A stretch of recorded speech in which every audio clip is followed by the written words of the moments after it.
বিসমিল্লাহির রহমানির রহিম। United hands Bangladesh কর্তৃক চলমান খাদ্য বিতরণ কর্মসূচিতে আগত প্রিয় ভাই ও বোনেরা, আসসালামু আলাইকুম। আমাদের এই খাদ্য বিতরণ কর্মসূচি কোনো অনুদান নয়, কোনো করুণা নয়, এটা আমাদের অঙ্গীকার।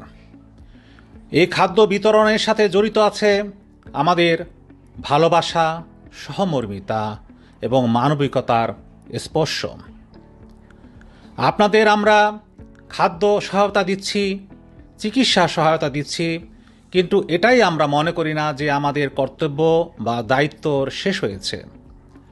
আমাদের দায়িত্ব এবং কর্তব্যর অংশ হিসেবে আমরা আপনাদের সন্তানদের শারীরিক এবং মানসিক বিকাশ যাতে ঘটে এবং আপনাদের সন্তানরা যাতে সমাজে মানবিক মানুষ হিসেবে বেড়ে উঠতে পারে, এজন্য আগামী 14 ডিসেম্বর শহীদ বুদ্ধিজীবী দিবসে আমরা ইউনাইটেড হ্যান্ডস চিলড্রেন এম্পাওয়ারমেন্ট সেন্টারের উদ্বোধন করতে যাচ্ছি, যেন প্রতিটি শিশু বলতে পারে যে আমাদের একটি স্বপ্ন আছে এবং আমাদের স্বপ্ন বাস্তবায়নের জন্য ইউনাইটেড হ্যান্ডস বাংলাদেশ সর্বদা আমাদের পাশে আছে।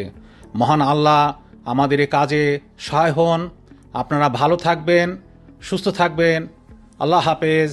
আসসালামু আলাইকুম ওয়া রাহমাতুল্লাহি ওয়া বারাকাতুহু।